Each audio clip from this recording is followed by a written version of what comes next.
What's up guys, welcome back to my channel. My name of course is Katana Riku, and today, let's talk Phantasy Star.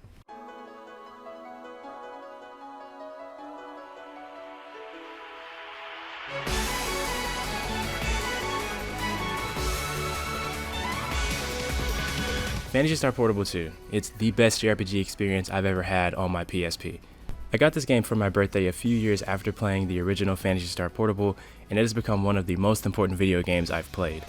The game's story is still my favorite in the series, with some of the best characters and moments. This game might not look like much on the outside, graphics aren't really good, the environments might look somewhat bleak, but for the hardware the game was on, it was really impressive what the game did.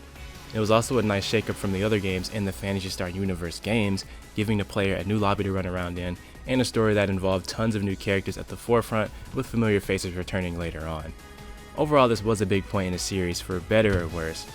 While this was a huge jump up over the original portable game in terms of mechanics and scope, this is unfortunately when Sega decided that the US wouldn't be getting any new Phantasy Star games for an entire decade. It still stings to me that we never got Portable 2 Infinity in the West officially, but I'll take the fan translation over nothing. The story of Portable 2 takes place after the events of the Phantasy Star Universe games, which revolved around the Seed Threat, which is an alien-ish group of hostile lifeforms that invaded Gural. This game follows your character and Emilia Percival as you become mercenaries who have to stop yet another threat, starting off with you in a relic site getting trapped and you have to find your way out. Reaching the ends of the relic site, you encounter a deadly enemy that is much stronger than both of you are, and as it gets ready to attack Emilia, you push her out the way and take the hit, resulting in your death.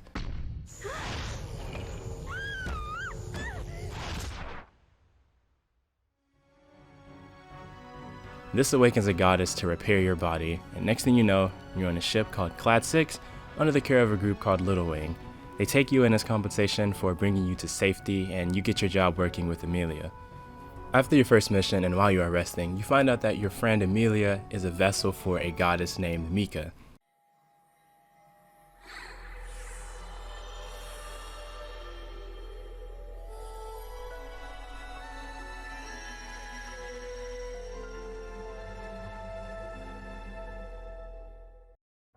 She begins to tell you about the time she lived in. At this point, we're familiar with the Seed from the first games, but she explains that they attacked back in her time as well, even before the events of Phantasy Star Universe. The attack was so bad that it left nothing behind that wasn't tainted with Seed, including their own physical bodies. So the gods launched the plan to restore everything back to normal, and they called it Project Renaissance. They purified the planets, created a new race of man and released them onto the new restored worlds, and finally shed their own skin and became spiritual beings, and began to wait for the day that the newly created lifeforms would evolve and gain the technology that would lead them to where they slept, so that they can steal their bodies and be reborn. Mika's against the idea because she believes that their time has passed, but there's another godlike being named Kuman who wants to resurrect the Ancients, who is actually revealed to be Mika's husband and king of the Ancients. It's definitely one of the more interesting stories in the Phantasy Star series, but I really still love it. We've been getting stories about the more familiar characters for 3 games at this point, so it's really nice to see something new this time. Personally, Emilia is my second favorite character in all of Phantasy Star, right behind Vivian as my top favorite. She's funny and somewhat reckless, and is the type to get herself in a dangerous situation, but at the same time, she's shown to really care about the core group. Kraz is seen as this old grumpy guy who can't stand Emilia, but deep down he really wants her to be safe, considering he's her legal guardian and all. However, this crazy story wasn't the only first for this game. It was also the first in the Portable series to include online play, and this was huge for me. As a young kid, I was able to get a taste of online play in a game that I loved so much at that point. And it was pretty basic too. You selected open lobbies from a menu and you just joined them. In this lobby you could buy weapons, items, change your clothes, and even customize your room and visit your friends. This seems like a simple thing and the lobbies are small, but this is the single most fun I've ever had in an online game, period. I don't know how many hours I spent playing these games, but I met so many friends that I could never forget. I remember getting home from school and hopping on this game and playing my life away. Just meeting up with the usual friends, running missions, talking about life, and making sure they'd be online tomorrow to play. And what's funny is that I didn't even know these people at all, but when I tell you that as a kid who used video games as an escape, these people brightened my day up when I got on. I pretty much looked forward to hanging out with them every single day, and some days they were on, some days they weren't, but luckily I had a big list of friends who played extremely frequently. I still even keep in contact with a few of them today, which is still insane to think about. Outside of the awesome social system of the game, The game also had challenge missions as well as PvP arenas, so there really was no shortage of things to do. So yeah, online play was a highlight for me. I can't tell how many hours I got, but it has to have been in like the 500s to maybe 1,000 hours total. Another strong positive for this game was its soundtrack. Yeah, a lot of the songs were simplistic remixes of the grander tracks from Phantasy Star Universe, but the songs that were made specifically for this game sound really good. You get the high energy tracks such as More Haste, Less Speed, Lumia's theme, and the main theme of the game itself, Living Universe. There are also tracks that emphasize the dire situation of the story, determination, despair of darkness, and there's also music that you hear during missions that really add to the feel, like El Bao's Mountain. Overall, it's just a really good soundtrack, so good that I had to buy a copy of it on CD for myself. Going to mechanics, Portable 2 changed up a good bit of stuff to make the game feel more fluid. These games' combat was never really the smoothest, so I really appreciate this game doing things to change up stuff. One thing was classes. Instead of the slew of different classes you got in Phantasy Star Universe, this time you only get 4: Hunter, Ranger, Force, and the new Vanguard class, which is somewhat of a jack-of-all-trades type. That might sound like a downside, but in this game you can customize your class to be able to equip any weapon you want as long as you have the points to allocate to the specific weapons. This makes classes much more unique this time, and it just feels good to change things whenever you want instead of having to go through the process of learning basic classes to unlock higher tier ones. In combat, you can charge up techniques to deal more damage, lock on to enemies as a Force or a Ranger, and as a Ranger your guns now have charge shots. This is one of those things where you kinda have to wonder why it hasn't been a thing this entire time. It makes the older games feel a bit more archaic, and it's kinda hard to live without it now. Okay, so I played the game for this video, and I actually remembered that there was a lot more stuff that in terms of mechanics that I actually forgot about entirely. This game also included a new shield that allowed you to block at will. Previously it was more of a chance thing, but now it just makes more sense. You can guard whenever you want. Also, perfect guarding does damage back to the enemy.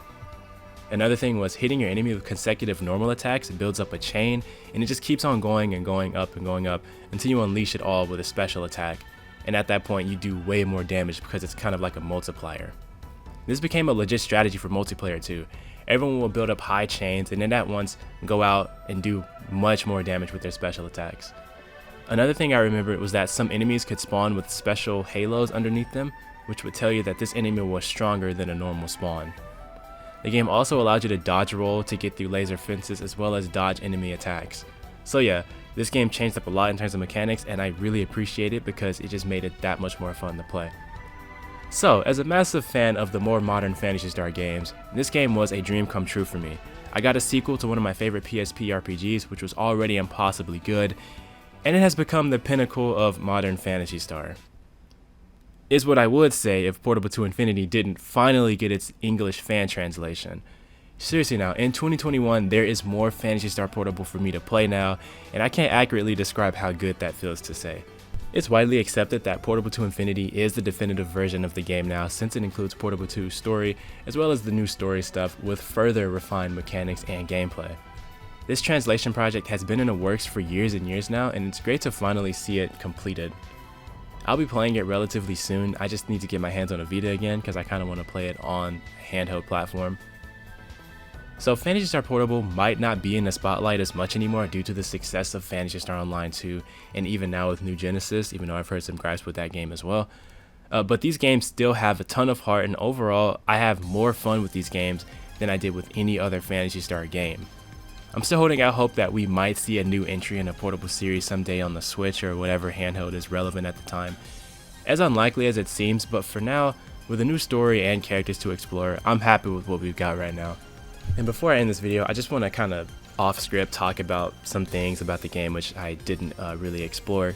Like the story, and I did a little bit, the initial setup, but I didn't talk too much about it. To be honest, it's been a while since I've completed the game entirely, so there might be some things that I can't remember about it. But overall, the characters were really good. I did love the fact that, like I said before, you have a whole new cast of characters, but the familiar characters do return as it is still a Phantasy Star game. So, you had the staples, you had Ethan Weber, Karen Era, Hugo Wright, you had Tonio, you had Lumia, you had all of the staple characters from Phantasy Star Universe, and they returned with new designs and stuff like that. But yeah, there are even characters that I haven't even mentioned yet, like Chelsea. There's Ute Jun Yonkers, which is a really funny name, it trips me out every time. Ursula. I'm actually just remembering a lot of characters that I haven't seen in forever. You had Shizuru Shu, which was like the villain of the game. That's kind of a spoiler, but it's fine because this game came out over a decade ago. I believe, what, like 2009 or 2010, and it's 2021 now. So anybody who wanted to play the game has played it, or anybody who didn't want to play it just didn't play it. But yeah, it's just awesome. And like I said, Emilia is my second favorite. And here's something that's a really cool fact about her. And I don't know if you guys knew this. It's not like a super crazy secret. But Emilia actually showed up in Valkyria Chronicles 2 as a recruitable unit. And that was just freaking cool. It's obviously they're both Sega games, so that kind of cross promotion. They're both kind of anime type games. It worked out pretty well. And that's why, in my opinion, Valkyria Chronicles 2 is, I haven't even like beat the game, but it's my favorite one. And it's the one that if I were to beat a single Valkyria Chronicles game, it would have to be 2. I hope that that game is remastered for modern platforms, because I believe 1, 3, and 4 are all on every single platform except for Valkyria Chronicles 2, which is really lame. But I have a feeling that if they were to remaster it, Emilia probably would make the cut this time, because she was just like a not really a secret, but you have to use a code to unlock her. But yeah, I thought that was just a really cool addition to the game. So yeah, that's all I have to say for Phantasy Star Portable 2. I love this game. This video is what I consider would be my love letter to this game and just all of the portable games.